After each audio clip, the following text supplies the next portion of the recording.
Soapbox Studios.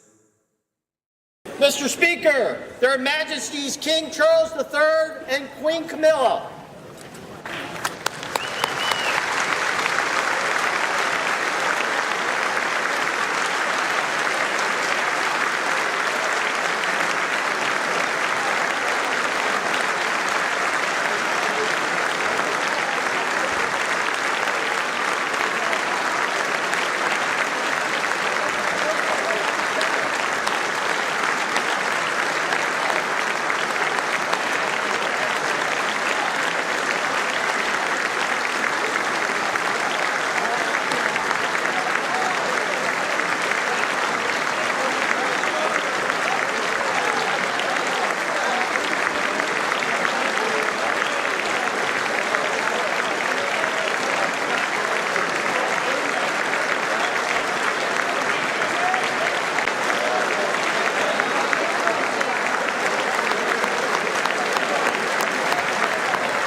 Members of Congress, I have the high privilege and distinct honor of presenting to you His Majesty Charles III.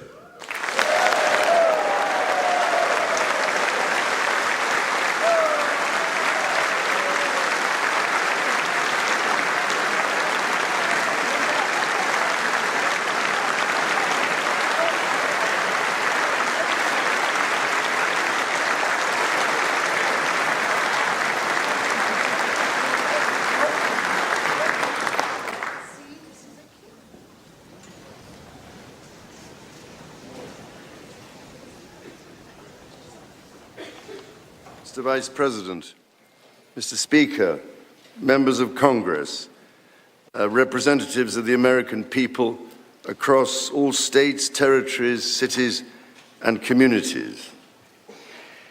I would like, if I may, to take this opportunity to express my particular gratitude to you all for the great honor of addressing this joint meeting of Congress, and on behalf of the Queen and myself, to thank the American people for welcoming us to the United States to mark this semi-quincentennial year of the Declaration of Independence.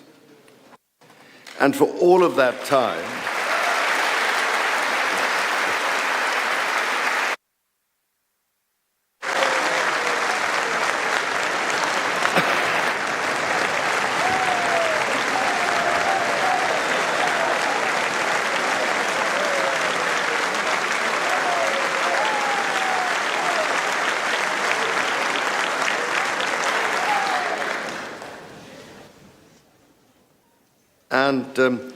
for all of that time, our destinies as nations have been interlinked.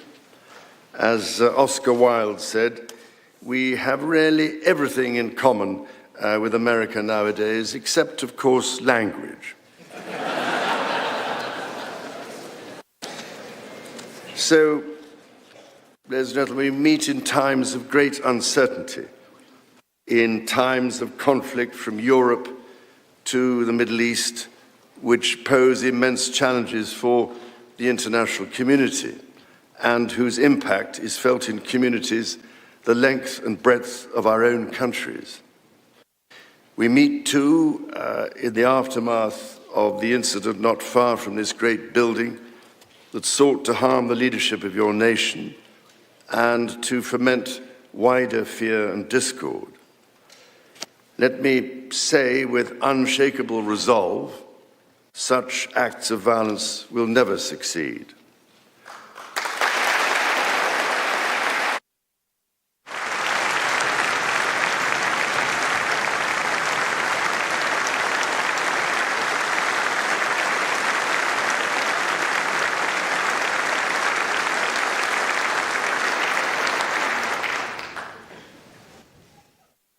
Whatever our differences, whatever disagreements we may have, we stand united in our commitment to uphold democracy, to protect all our people from harm, and to salute the courage of those who daily risk their lives in the service of our countries. Standing here today, it is hard not to feel the weight of history on my shoulder, because the modern relationship between our two nations and our own peoples spans not merely 250 years, but over 4 centuries. It is extraordinary to think that I am the 19th in our line of sovereigns to study with daily attention the affairs of America. So I come here today with the highest respect for the United States Congress, this citadel of democracy created to represent the voice of all American people to advance sacred rights and freedoms. Speaking in this renowned chamber of debate and deliberation, I cannot help but think of my late mother, Queen Elizabeth, who in 1991 was also afforded this signal honor and similarly spoke under the watchful eye of the Statue of Freedom above us. Today, I am here on this great occasion in the life of our nations to express the highest regard and friendship of the British people to the people of the United States. Now, as you may know, when I address my own Parliament at Westminster, we still follow an age-old tradition and take a Member of Parliament hostage, holding him or her at Buckingham Palace until I am safely returned. These days, we look after our guests rather well, to the point that they often do not want to leave. I don't know, Mr. Speaker, if there were any volunteers for that role here today. As I look back across the centuries, Mr. Speaker, there emerge certain patterns, certain self-evident truths from which we can learn and draw mutual strength. With the spirit of 1776 in our minds, we can perhaps agree that we do not always agree, at least in the first instance. Indeed, the very principle on which your Congress was founded, no taxation without representation, was at once a fundamental disagreement between us, and at the same time a shared democratic value which you inherited from us. Ours is a partnership born out of dispute, but no less strong for it. So perhaps in this example, we can discern that our nations are in fact instinctively like-minded, a product of the common democratic, legal, and social traditions in which our governance is rooted to this day. Drawing on these values and traditions, time and again, our two countries have always found ways to come together. And by Jove, Mr. Speaker, when we have found that way to agree, what great change is brought about, not just for the benefit of our peoples, but of all peoples. This, I believe, is the special ingredient in our relationship. As President Trump himself observed during his state visit to Britain last autumn, the bond of kinship and identity between America and the United Kingdom is priceless and eternal. It is irreplaceable and unbreakable.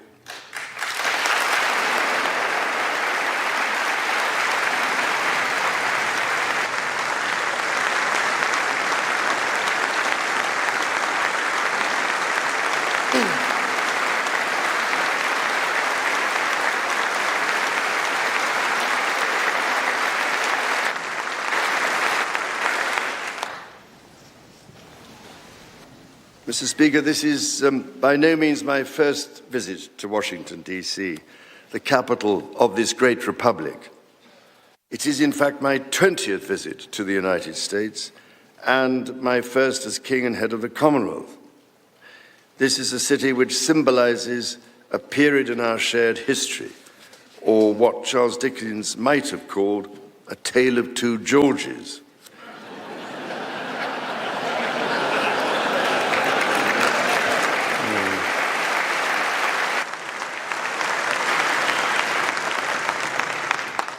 First President, George Washington, and my 5 times great-grandfather, King George III.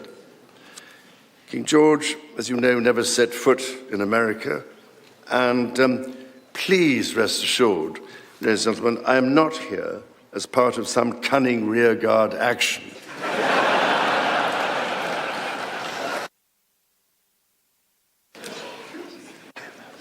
The Founding Fathers were bold and imaginative rebels with a cause.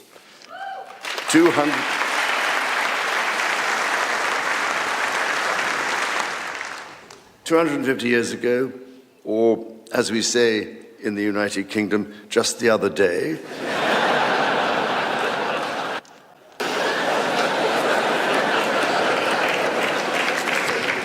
they declared independence. By balancing contending forces and drawing strength in diversity, they united 13 disparate colonies to forge a nation on the revolutionary idea of life, liberty, and the pursuit of happiness. They carried with them and carried forward the great inheritance of the British Enlightenment, as well as the ideals which had an even deeper history in English common law and Magna Carta.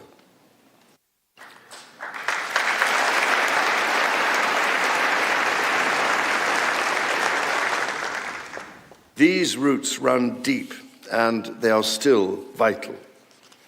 Our Declaration of Rights of 1689 was not only the foundation of our constitutional monarchy, but also provided the source of so many of the principles reiterated, often verbatim, in the American Bill of Rights of 1791. And those roots go even further back in history. The US Supreme Court Historical Society has calculated that Magna Carta is cited in at least 160 Supreme Court cases since 1789, not least as the foundation of the principle that executive power is subject to checks and balances.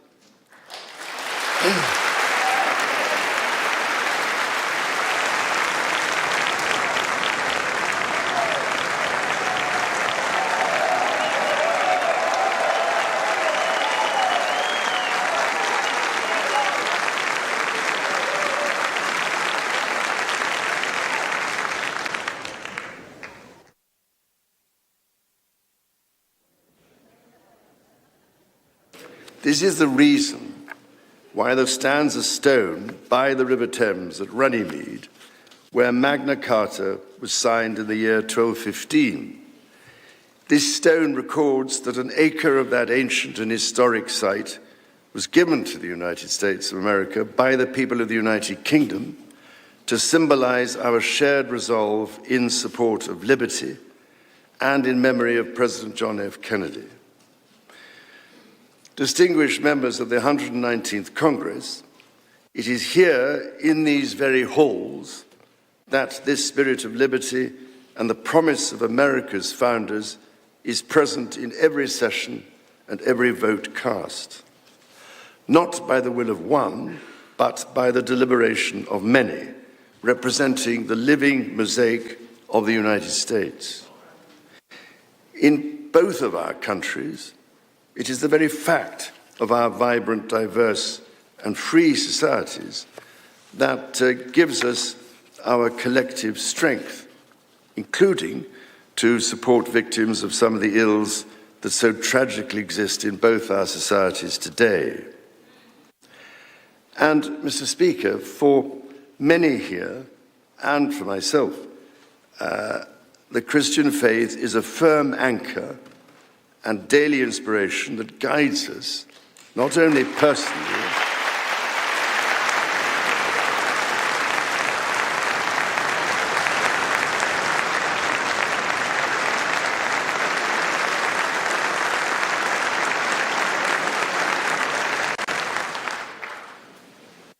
that guides us not only personally, but together as members of our community.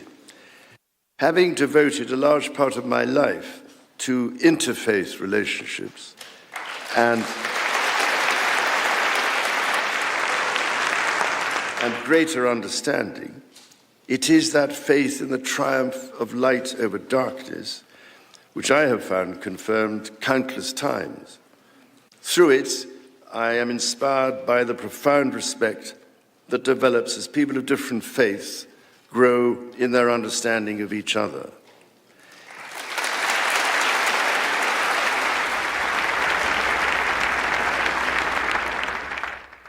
It is why, it is my hope, my prayer, that in these turbulent times, working together and with our international partners, we can stem the beating of plowshares into swords. I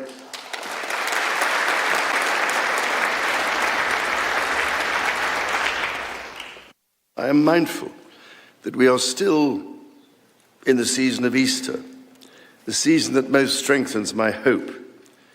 It is why I believe with all my heart that the essence of our two nations is a generosity of spirit and a duty to foster compassion, to promote peace, to deepen mutual understanding, and to value all people of all faiths and of none.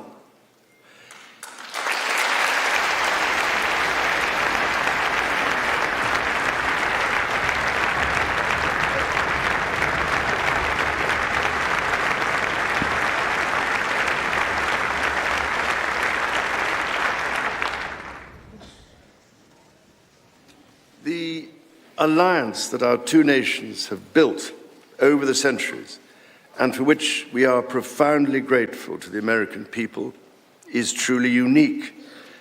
And that alliance is part of what Henry Kissinger described as Kennedy's soaring vision of an Atlantic partnership based on twin pillars, Europe and America.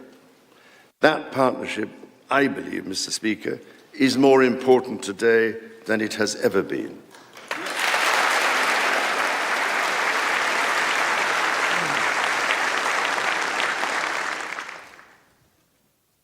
The first reigning British sovereign to set foot in America was my grandfather, King George VI.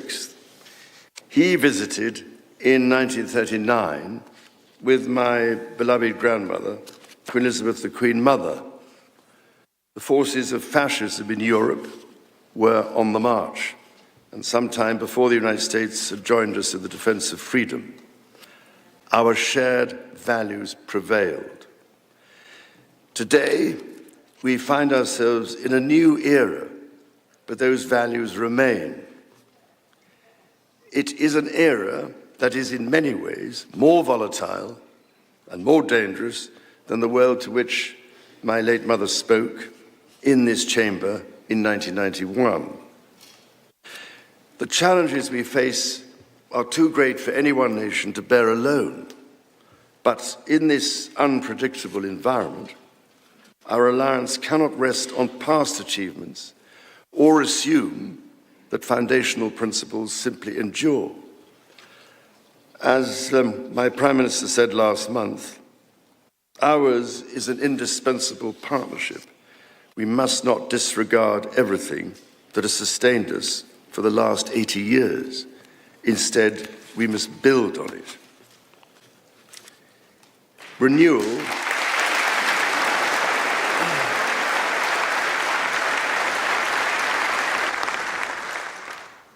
Renewal today starts with security.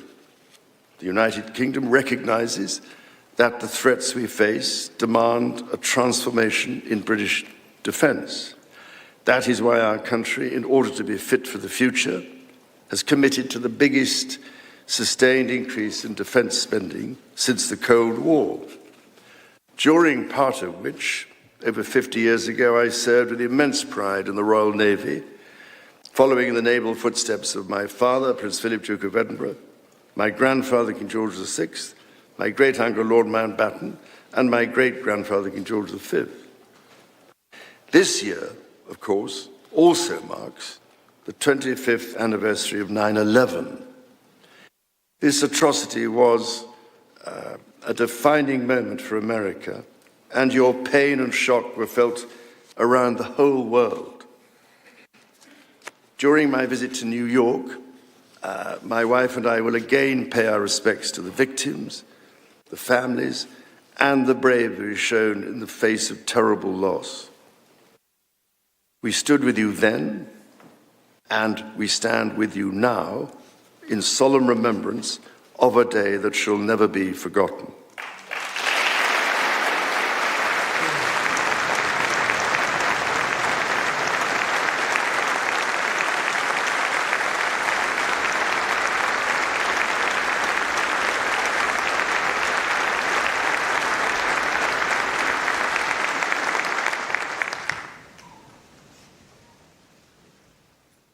In the immediate aftermath of 9/11, when NATO invoked Article 5 for the first time, and the United Nations Security Council was united in the face of terror, we answered the call together, as our people have done so for more than a century, shoulder to shoulder through 2 world wars, the Cold War, Afghanistan, and moments that have defined our shared security.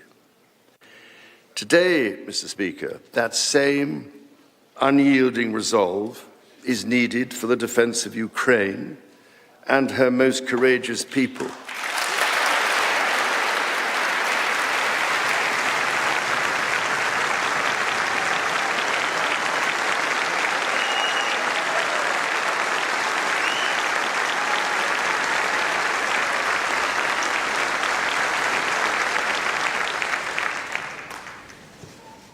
It is needed in order to secure a truly just and lasting peace.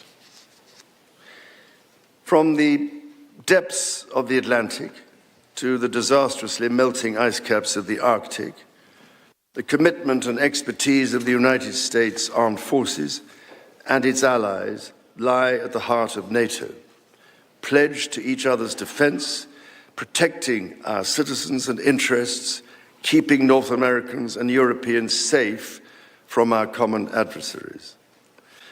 Our defense, intelligence, and security ties are hardwired together through relationships measured not in years, but in decades. Today, thousands of US service personnel, defense officials, and their families are stationed in the United Kingdom, as British personnel serve with equal pride across 30 American states. We are building F-35s together, and we have agreed the most ambitious submarine program in history, AUKUS.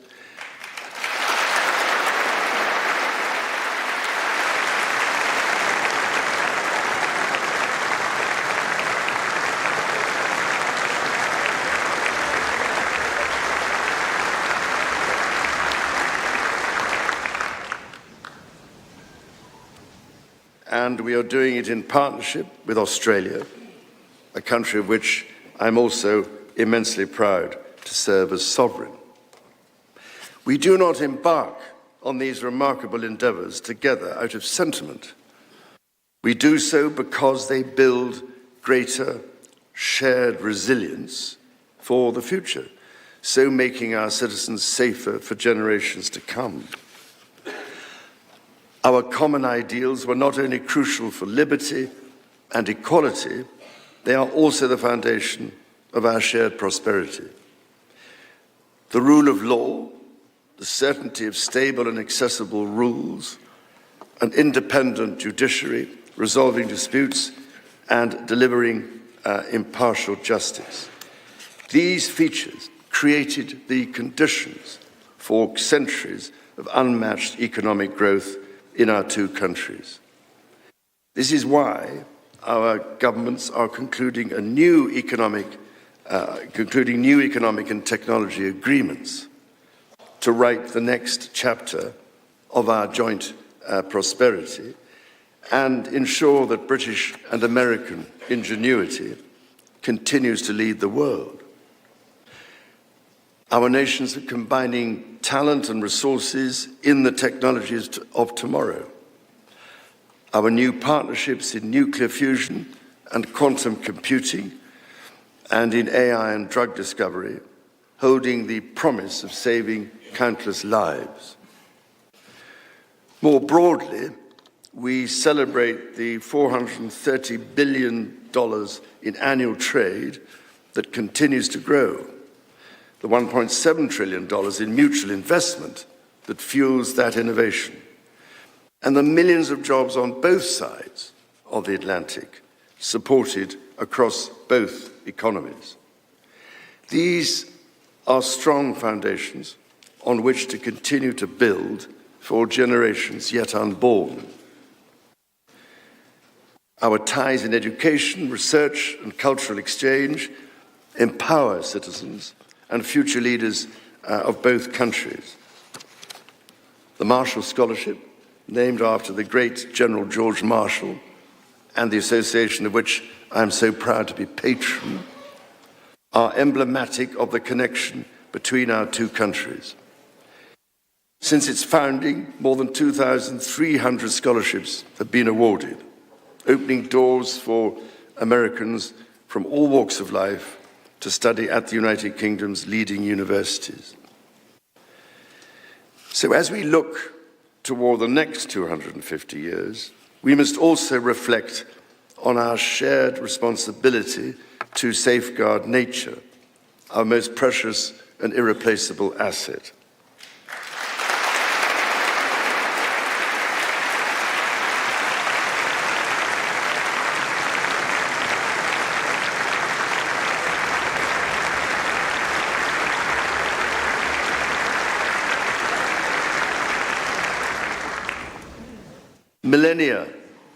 Millennia before our nations existed, before any border drawn, the mountains of Scotland and Appalachia were one, a single continuous range forged in the ancient collision of continents. The natural wonders of the United States of America are indeed a unique asset, and generations of Americans have risen to this calling. Indigenous, political and civic leaders, people in rural communities and cities alike, have all helped to protect and nurture what President Theodore Roosevelt called the glorious heritage of this land's extraordinary natural splendor, on which so much of its prosperity has always depended. Yet, even as we celebrate the beauty that surrounds us, our generation must decide how to address the collapse of critical natural systems, which threatens far more than the harmony and essential diversity of nature. We ignore at our peril the fact that these natural systems, in other words, nature's own economy, provide the foundation for our prosperity and our national security.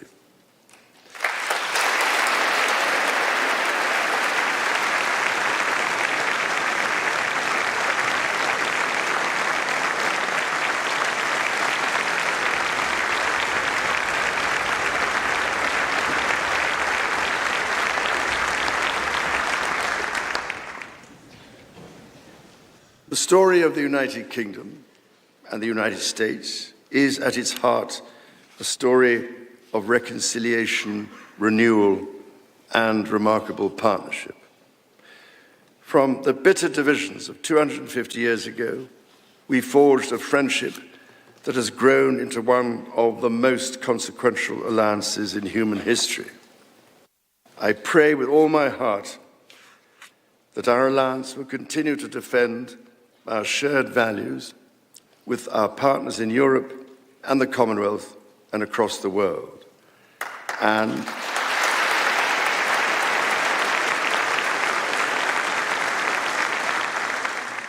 that we ignore the clarion calls to become ever more inward-looking. Mr. Speaker, Mr. Vice President, distinguished ladies and gentlemen, America's words carry weight and meaning, as they have since independence. The actions of this great nation matter even more. President Lincoln understood this so well with his reflection in the magisterial Gettysburg Address, that the world may little note what we say, but will never forget what we do. And so to the United States of America, on your 250th birthday, let our two countries rededicate ourselves to each other in the selfless service of our peoples and of all the peoples of the world. God bless the United States, and God bless the United Kingdom.